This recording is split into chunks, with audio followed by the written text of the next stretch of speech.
y seguimos nutriéndonos de toda la información que nos brindan desde diversas partes de América Latina. Por ahora vamos a nuestra próxima ponencia, la ponencia número 8, sobre el tema inseguridad ciudadana y los desafíos hacia la defensa de un territorio, una mirada desde la ciencia ficción. Vamos a imaginar que estamos en una película. Nos acompaña en esta oportunidad el PhD Jean-Paul Pinto. Él es ingeniero comercial, cuenta con 17 años de experiencia profesional y docente en temas de mercadeo, construcción de escenarios futuros y procesos de direccionamiento estratégico prospectivo. Conferencista internacional en más de 10 países y profesor de posgrado en universidades de Ecuador, Colombia. Tiene una maestría en marketing por la Universidad de Capitol I de Toulouse y un máster en ciencias de gestión con enfoque en prospectiva por la CENAM de París, una maestría en seguridad y defensa por el Instituto de Altos Estudios Nacionales de Ecuador, y actualmente es candidato a doctor en administración en la Universidad del Valle, donde se encuentra desarrollando un proceso prospectivo para la imaginación y materialización de productos y servicios de ruptura. Realmente un tema sumamente interesante. Vamos a recibir cálidamente y dándole unas muy buenas tardes al PhD Jean-Paul Pinto, que nos visita desde Ecuador. Muy buenas tardes, Jean-Paul. Hola, ¿cómo estás? ¿Qué tal? ¿Cómo va todo? ¿Cómo está todo por ahí? Muy bien, y con muchas ganas de escuchar este tema que nos traes el día de hoy. Excelente, excelente. Entonces voy a proceder a compartir mi pantalla para que la Sí, puedan ver claro, y por comienzo supuesto. con la presentación, ¿de acuerdo? Sí, Ustedes me van a decir si ven mi pantalla, por favor. tenemos entre unos 30 y 40 minutos. Ahí vemos Listo. perfectamente Vale. una Y pantalla que queremos que nos expliques. esta charla es mucho más extensa, está en mi canal de YouTube, después les explicaré dónde está exactamente, pero la idea era un poco traer una otra visión de la seguridad y la defensa, porque usualmente cuando uno planifica seguridad y defensa, hace un proceso tradicional, ¿no es cierto? Variables claves, morfológico, matrices estructurales, hace escenarios. Yo, en cambio, desde este año, en la Academia Militar de Defensa Conjunta en Ecuador, de la cual yo soy profesor desde hace ya ayer estuve ahí y me hacía recuentos desde el año 2006, ya son 14 años, soy docente ahí. Entonces, con los estudiantes, un poco con los oficiales, ¿no? Grados de coroneles, capitanes de navío, un poco hicimos un proceso de imaginar la defensa del país en los próximos 10 años, pero usando ciencia ficción y diseño especulativo, pero usando distopías. Yo soy una persona que está alineada con el tema de las distopías y de, en función de la construcción de distopías, poder imaginar justamente un futuro para una organización. Y es un poco lo que voy a explicar justamente el día de hoy. Entonces, voy a arrancar. Ustedes están viendo mi presentación, ¿cierto? Estamos viendo perfectamente. Listo. Voy a basar en muchos textos de este libro que es fantástico, de un querido amigo norteamericano, de Tom Lombardo, de la ciencia ficción como la mitología del futuro, y un poco H.G. Wells, que él decía que estaba obsesionado por saber lo que está por venir e impaciente con el presente. ¿Sí? Y además de él señalaba una cosa muy importante, dice que la rigidez conduce a la muerte y a la extinción. En cambio, ¿no es cierto? Todo este tema de la transformación es un elemento fundamental de la vida. Hacer un diagnóstico de la seguridad y la defensa me parece que no tiene mucho sentido. Todos sabemos que la situación es muy grave, demasiado grave. Desde hace más de 5 años, de las 50 ciudades más violentas del mundo, 42 están en América Latina y eso no ha cambiado. Tenemos ese triste récord y de las 10 primeras, 8 están en Latinoamérica. Entonces, creo que eso me deja sin palabras en el tema del diagnóstico. En todo caso, les he puesto acá la fuente donde pueden ir a buscar eso. Y en otro indicador que es el Global Peace Index, un poco en las zonas que han progresado o han regresado en el tema, han sufrido regresiones en el tema de la seguridad, nos damos cuenta que quienes han hecho regresiones más fuertes son Centroamérica y Sudamérica. Es decir, la situación nuestra en términos de seguridad, en lugar de avanzar, de mejorar, ha retrocedido enormemente, ¿no? Aquí está el ranking de países en Latinoamérica, en Sudamérica. Ustedes verán que siempre Uruguay y Chile son percibidos afuera como muy seguros. Chile un poco menos después de las protestas que hubo en octubre pasado, pero Uruguay se mantiene siempre como el país más seguro de la región. Y en el índice de fragilidad del mundo del 2020 nos damos cuenta que estamos muy mal evaluados, ¿no? Estamos en zonas todavía frágiles, de riesgo, de violencia. Realmente la situación que tenemos no es para nada, digamos, esperanzadora. Entonces hay varias películas que retrasan bien la tragedia de América Latina en la seguridad, la película mexicana Inferno, donde evidentemente se señala, ¿no es cierto?, las cifras lo dicen, que la impunidad sobrepasa largo, ¿no es cierto?, el 90%, tropa de élite en el Brasil, ¿no es cierto?, sobre la incidencia de las favelas, de la seguridad, donde nos damos cuenta que realmente, inclusive en el tema de la pandemia, nos dimos cuenta que fueron los carteles los que alimentaban, ¿no es cierto?, y protegían a la gente de la favela por sobre el Estado. Es un Estado dentro de otro Estado. Y en el caso de la movilidad, por ejemplo, hay dos temas muy polémicos que están en la Constitución del Ecuador, que es la libre movilidad y la ciudadanía universal, porque como vimos en el 2015 en el tema de los atentados franceses, mucha gente estuvo en Turquía, en Siria, y después iban hacia Francia, donde después perpetraban estos atentados. Entonces uno tiene siempre, ¿no es cierto?, esta idea de decir, bueno, la libre movilidad es interesante, pero tiene siempre sus riesgos, y por eso las políticas deben ser integrales, porque si solamente tomamos el tema de las relaciones internacionales, pero no lo unimos con el tema de la seguridad, después aparecen estas cosas, ¿no? Francia tiene, ¿no es cierto?, este problema de que hay mucha gente que ha recibido entrenamiento en Siria, en Turquía, pero evidentemente no han hecho ningún atentado, entonces por lo tanto no hay pruebas contra ellos, pero son un riesgo el hecho de que estén en territorio francés. Entonces últimamente has hablado mucho de que los que están en este fichero S, que se llama, seguramente se va a pedir que sean deportados, a pesar de que por el momento no han hecho ningún atentado o ninguna cosa que les pueda hacer culpables de algo. Sí, bueno, el tema del narcotráfico, aquí están los Zetas, el tema de la tecnopolítica, ¿no es cierto? Cuando ya realmente las amenazas y el riesgo son difusos, no son bandas organizadas, puede ser cualquier persona desde una red, desde un teléfono, que puede representar una amenaza o un riesgo para un Estado. En riesgos naturales, nada más recordar la tragedia de Armero, perdón, en Colombia, ¿no es cierto? Ya tiene más de 30 años este episodio trágico, donde evidentemente se evidencia, ¿no es cierto?, que tenemos una mala gestión de riesgos en nuestros países, los temas de la minería ilegal, donde evidentemente en la frontera entre Ecuador y Colombia, por el hecho de que no hay presencia del Estado, no hay trabajo, la gente prefiere trabajar para grupos ilegales, extrayendo el oro de manera ilegal. Entonces nos damos cuenta que la presencia del Estado también es un elemento importante de la seguridad. En Río, me acuerdo, hace algunos años decían que si la gente podía cambiarse de ciudad, lo haría. Y eso que Río es una ciudad mágica, hermosísima, pero por la inseguridad la gente se cambiaría de lugar de vivienda, ¿no? El tema de las cárceles, ¿quién manda en las cárceles? No sé cómo sea en el Perú, pero en Ecuador nos damos cuenta que son bandas las que operan en las cárceles, las que cometen los crímenes fuera de ella, las que dominan todo, controlan todo, etcétera. Entonces nos damos cuenta que el tema de la rehabilitación y ese tipo de cosas es muy débil o casi inexistente. Y finalmente el tema de la relación entre policías militares y civiles es un tema fundamental. Ayer lo discutíamos con otros docentes en la Academia Conjunta Militar de Defensa y decíamos que es importante crear espacios donde civiles, militares y policías puedan trabajar en equipo, estén en las aulas, se conozcan más y puedan trabajar de mejor manera. Entonces, ahí la pregunta que yo me hacía es, bueno, ¿qué podemos hacer?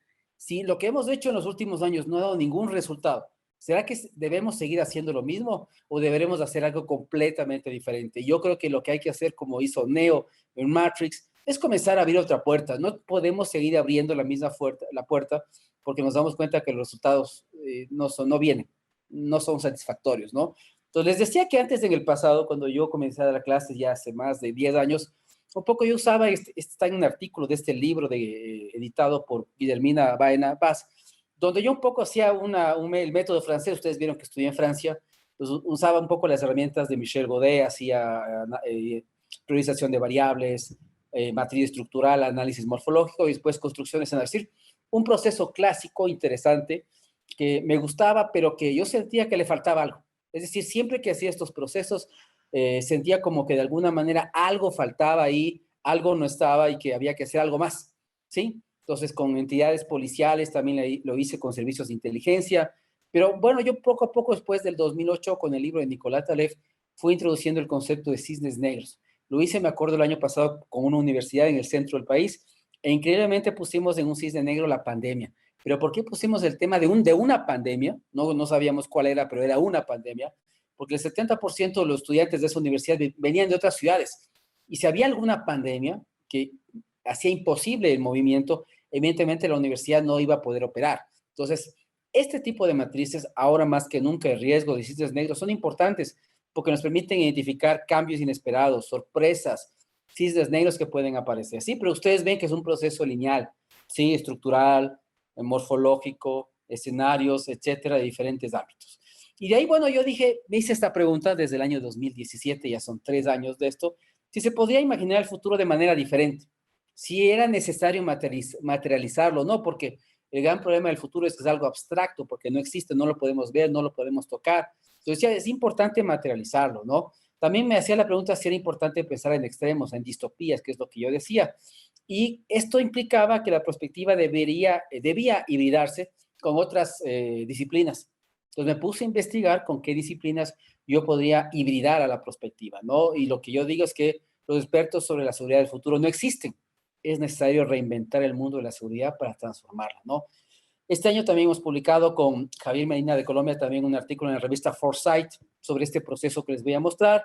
Entonces puede servir un poco, digamos, de antesala de lo que vamos a hablar justamente el día de hoy, ¿no? Entonces yo voy a adoptar esta postura hoy catastrófica y me voy a basar en este libro de Jean-Pierre Dupuy. Un poco él dice que no por provocación, sino por convicción, yo decido asumir una postura catastrófica.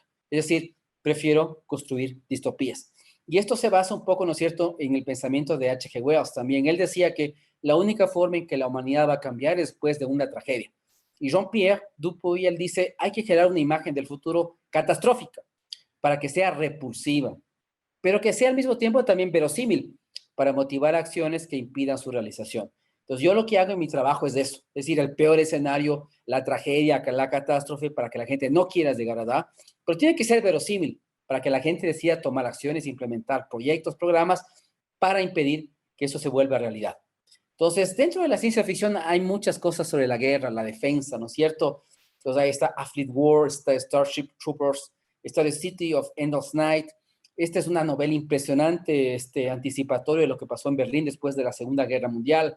Y está esta novela de Inglaterra, de The Battle of Dorking. Y es una historia increíble porque esta persona quería alertar a la fuerza naval británica, ¿no es cierto?, a los militares en Gran Bretaña, de que realmente podían en algún momento sufrir un ataque y no estaban preparados. Pero nadie le hacía caso, entonces escribía cartas, mandaba, ¿no es cierto?, hacía a periódicos o mandaba cartas directamente al ejército y no recibía ninguna respuesta. Y se le ocurrió hacer una novela. Él dijo, bueno, ya que no me hacen caso, voy a hacer una novela. Y creó esta novela de Battle of Dorking. Y el resultado fue magnífico porque la gente lo comenzó a leer, los decidores políticos la leyeron, los militares la leyeron y comenzaron a hacer cambios motivados e influenciados por esta novela, inspirados por esta novela. Y realmente es un ejemplo clásico de cómo la ficción permite inspirar cambios, transformaciones en un ejército, en una marina, basados en una narrativa de ficción. Algo muy estructurado como las cartas y todo eso no lograron hacerlo, ¿no? Evidentemente ustedes tienen el 1984, ¿cierto? Con su eslogan impresionante, la guerra es la paz, la libertad es la esclavitud, la ignorancia es la fuerza, ¿sí? De H.G. Wells, o de Forever War, ¿no es cierto? O sea, dentro de la ciencia ficción hay gran cantidad de imaginario para hacer esto. ¿Qué hago yo? Cada grupo de oficiales coge una novela, la puede seleccionar o pueden promover una novela, me pueden recomendar y yo la apruebo, pero cada grupo trabaja sobre una novela de ficción de la guerra, de la defensa, de la seguridad, y con eso comenzamos a imaginar el futuro de la seguridad y la defensa en el país. En el tema de seguridad hay muchas más. El clásico que más me gusta va a ser Black Mirror y un capítulo que se llama Oso Blanco. Yo creo que es una cosa impresionante, una solución alternativa de lo que se podría hacer con los criminales, de lo que se podría hacer con los ladrones. A mí me gusta mucho el sistema de castigo que hay en este capítulo. Está Fury Road, toda la saga de Mad Max, esta es la parte 4, pero evidentemente una sociedad en la cual hay demasiada violencia y la gente que ha sobrevivido a un tema postapocalíptico vive de un sistema tribal, no hay leyes, no hay gobiernos, entonces hay mucha violencia, ¿no? Está también Moxyland, que habla en cambio de la violencia generada por las nuevas tecnologías, de la brecha entre los que tienen tecnología y los que no tienen tecnología. Si hablamos de Ucrania, está Love, Death and Robots, con esta historia de Hitler. ¿Qué hubiera pasado si Adolfo Hitler hubiera sido aceptado en la Escuela de Bellas Artes? Seguramente habríamos ganado, ¿no es cierto?, un gran pintor y no habría muchas de las cosas que llegamos a experimentar. En el tema demográfico, que pasó el lunes también en Netflix, y igual en Black Mirror, en los temas de pedofilia está Cállate y Baila, y en los temas de la tecnología aplicada al asesinato de ciudadanos de un país, de una sociedad, está el odio nacional. Y finalmente, que es impresionante, que es Other Life, que es lo que todos los jóvenes deberían ver, sobre todo en los sectores más vulnerables, para que decidan no entrar a la criminalidad, no entrar al mundo de las drogas, del narcotráfico, del sicariato, porque en esta película de Netflix uno puede ver un futuro que le puede esperar y de acuerdo a eso decide si quiere vivir o no ese futuro y lo vive en un par de segundos o de minutos. Entonces es impresionante. Entonces yo digo, si les pasamos en 5 minutos su vida de 30 años en un cartel de drogas, seguramente nadie se metería en un cartel de drogas. ¿Sí? Entonces, esa sería la idea, que la gente vea una distopía muy fuerte, que lo marque y que de acuerdo a eso más bien interese su camino, ¿no? Y tenemos Elysium, también me olvidaba, con estos robots que dan seguridad en una tierra post-apocalíptica, ¿no es cierto? Que es una película también muy buena. Y hay más, ¿no es cierto? Está El País de las Mujeres, que sobre todo a las feministas les gusta mucho. Y yo me acuerdo esta frase, ¿no es cierto?, de pintar los tanques y cañones de rosa, de rosado clarito, rosado, ropa de bebé. Entonces, ¿qué pasaría si, y esto ya ha pasado en algunos países de la región, pero si tendríamos realmente una feminista hecho cargo de la seguridad, de la defensa de un país, ¿cómo sería su visión, ¿no es cierto?, su geopolítica? Creo que sería realmente un tema muy interesante, ¿no? Está la Purga Anarchy, la parte 2, donde el mismo Estado, ¿no es cierto?, purga a los ciudadanos durante una noche. Podemos matar a cualquier persona sin ser perseguidos y el Estado también puede hacer lo mismo, ¿no? También tenemos de un futuro muy lejano Altered Carbon, también en Netflix, sobre cómo sería el mundo de alta tecnología, evidentemente el clásico Blade Runner, donde hay humanos que cazan robots que se han salido un poco de los parámetros que estábamos haciendo. V for Vendetta, para evidentemente una novela basada en un cómic de Alan Moore, sobre todo el tema, ¿no es cierto?, de la pelea frente a estados totalitarios. Y Minority Report, que es el gran clásico de la seguridad, ¿no es cierto?, donde ustedes tienen estas 3 mujeres que son capaces de anticipar los crímenes y tienen esta unidad de la policía que permite llegar justo antes que un crimen se cometa, ¿no es cierto? Esa es un poco una gran fantasía, la utopía que todos tenemos. Y frente a eso, un poco de la ciencia ficción también me decía yo, bueno, el diseño especulativo también puede ayudar a hacer esto, y nos dábamos cuenta que sí, en West Point hay toda una serie de trabajo de cómics que permiten a los oficiales de entender de mejor manera los riesgos de amenazas tecnológicos. Por esto se llama la fuerza invisible, porque es una cosa que está liderada por los fake news. Entonces hacen que los oficiales entiendan de mejor manera cómo operan riesgos de amenazas que no podemos ver, que están en la tecnología, y qué mejor forma de entender eso más fácil, ¿no es cierto?, que con cómics. Y eso también lo podemos hacer con Legos. Yo tengo un colega en México con el que trabajamos y él también es profesor allá y usa con la Marina de México Legos para hacer políticas de defensa, para hacer riesgos y amenazas a la seguridad. Entonces, mi proceso tiene estas 4 fases, ¿sí? ¿Qué podría influir para que pase lo que no me gustaría que pase? ¿Cómo me imagino lo peor que podría pasar, lo que no quiero que pase? ¿Cómo se ve esta distopía que estoy imaginando? ¿Y qué tenemos que hacer para salir de esta distopía, no? Entonces, ustedes ven en estas fotos cómo policías, civiles, militares interactúan, hacen mapas de empatía, mapas de valor. Esto lo hice también con una gobernación en otra ciudad, con gente de bajos niveles educativos, pero que estaban implicados en temas de educación, entonces con herramientas lúdicas, ¿no es cierto?, cercanas al design thinking, para que sea más fácil trabajar. Y trabajamos en esto. Podemos, por ejemplo, hacer un diseño de la frontera norte, ¿no es cierto?, con Colombia, basado en la distopía o en la utopía que queremos construir. Hacemos narraciones, hay gente que hace maquetas, hay gente que hace teatralización. Esto es un tema de inmigración, me acuerdo, en el IAEN, o simplemente colarse fotos para futuros distópicos. Entonces, en la primera fase, miren, estos son videos de mis estudiantes, de los oficiales, un poco hacen estas matrices, o de rupturas, de cisnes negros, de tendencias. Entonces, hacemos todo un listado de eventos futuros que pueden llegar a impactar el futuro de la seguridad y la defensa. Entonces, ponemos ahí los elementos, ponemos las consecuencias y las acciones que vamos a implementar justamente para paliar los problemas que hay detrás de eso. Eso es la fase 1. Intermedio, antes de la fase 2, les hago un taller de rupturas sobre un servicio o producto imposible de hacer, pero que transformaría por completo la seguridad. Y recuerdo un grupo me hizo esta máquina del tiempo y me dijo, mira, a la gente corrupta deberíamos ponerle en esta máquina y mandarle, por ejemplo, a la época de los dinosaurios. Claro que pobres dinosaurios morirían seguramente envenenados con semejante carne, pero evidentemente puede ser una solución interesante para el tema de la corrupción en nuestros países. En la fase 2, miren, hay grupos que cogen e inventan países, ¿sí? Un país 1 contra el país 2. Podemos imaginar también guerras con otros planetas, porque la idea, ¿cuál es detrás de esto? Que imaginemos cómo podríamos combatir a un ejército mucho más poderoso, mucho más grande, con alta tecnología que nosotros no tenemos, y prepararnos frente a eso. Entonces, la gente coge, por ejemplo, hay un grupo que cogió la Guerra de los Mundos de H.G. Wells. Aquí se inventaron unos países, ¿no es cierto? Hay gente que hace dibujos. Entonces hace una serie de cosas como tal. Y también hay otros grupos, por ejemplo, que cogieron Star Wars, que tienen sus muñecos, que hacen sus juegos de guerra. Entonces les fue muy familiar el tema, porque ellos ya hacían juegos de guerras, tenían muñequitos, tenían ambientes, contextos de selva, etcétera, o de ciudades. Entonces fue muy fácil que ellos puedan usar eso para un poco imaginar el peor escenario de la seguridad, de la defensa en el país.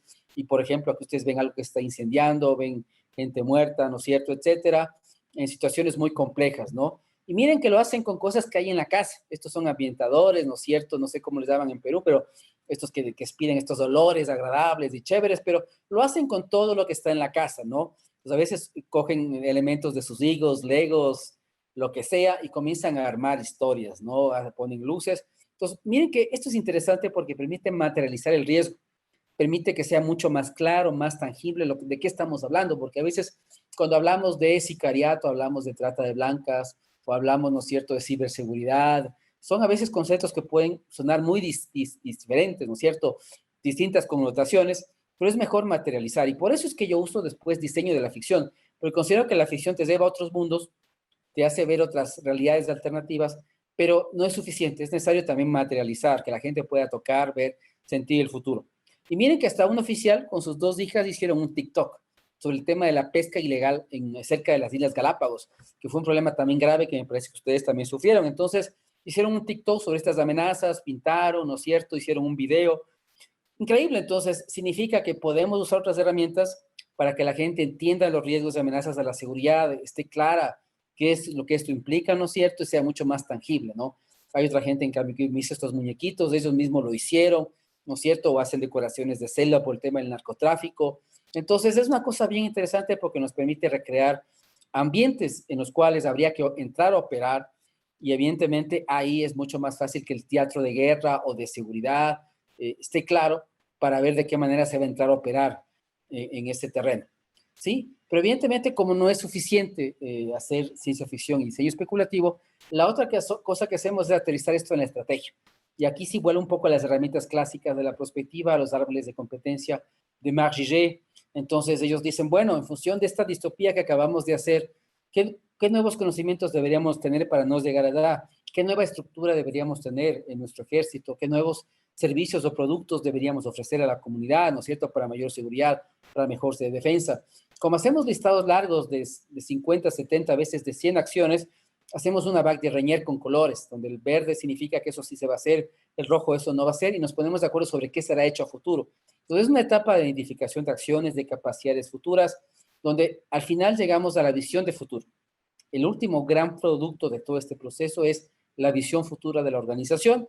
Y este año, y lo voy a repetir porque ayer tuvimos reunión voy a repetirlo con dos grupos más en el 2021, les hice trabajar sobre Océano Azul. Una cosa que no había hecho en términos de defensa, que lo había visto trabajado en términos de seguridad para policía, pero quise también hacerlo para defensa y salió una experiencia muy interesante donde los oficiales comenzaron a pensar, bueno, ¿podemos hacer un Océano Azul de la defensa o no lo podemos hacer?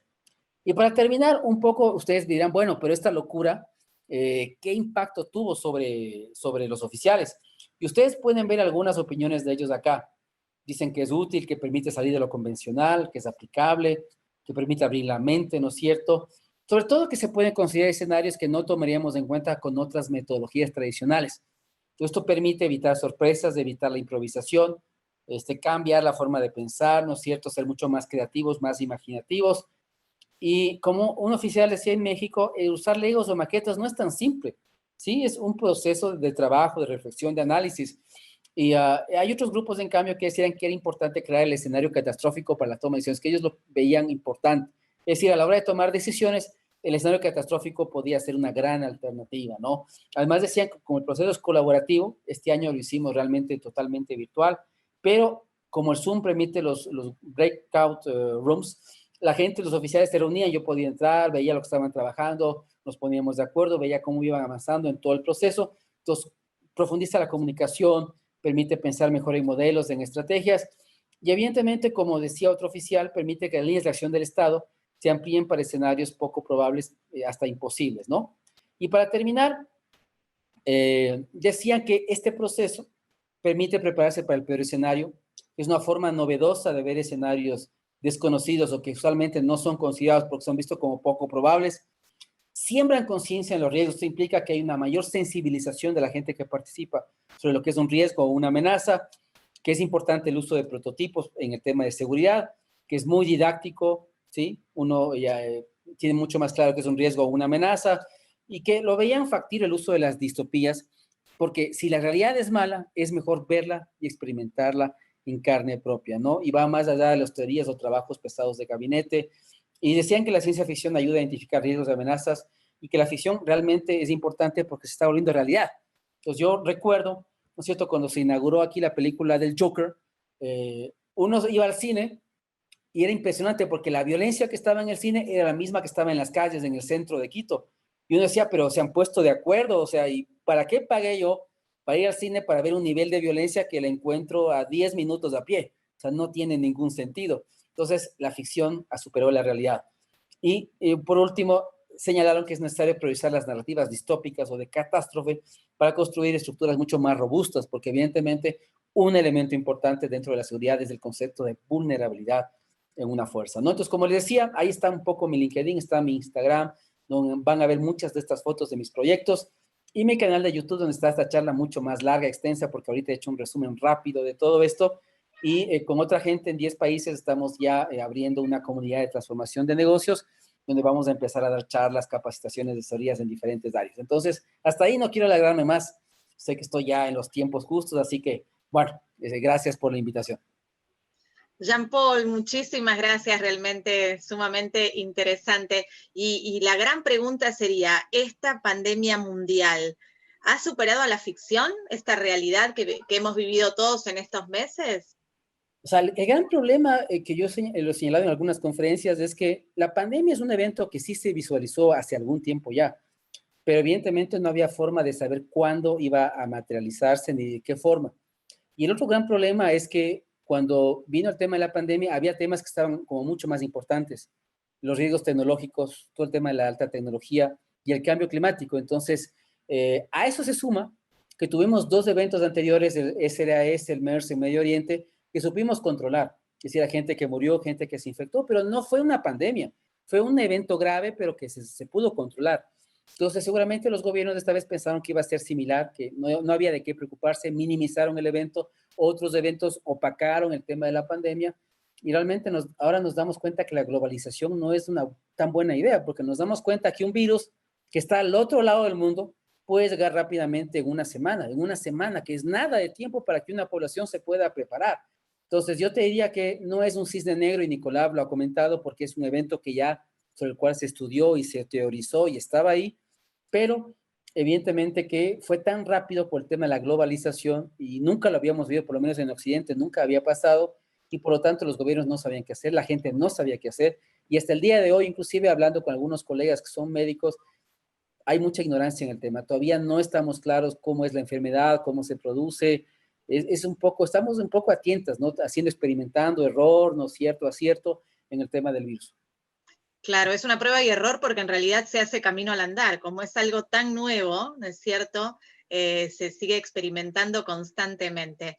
Muchísimas gracias, Jean-Paul Pinto, por esta perspectiva, esta mirada totalmente distinta desde la ciencia ficción. Te agradecemos muchísimo tu visita desde Ecuador. Listo, gracias. Voy a dejar de compartir también. Tengo un problema aquí con mi máquina, o si ustedes pueden... Ahora le pedimos desde el control, ahí estamos. Ahí está, Bueno, ahí está. muchísimas gracias, que Muchas tengan muy gracias, buenas igualmente. tardes. Éxitos. Adiós.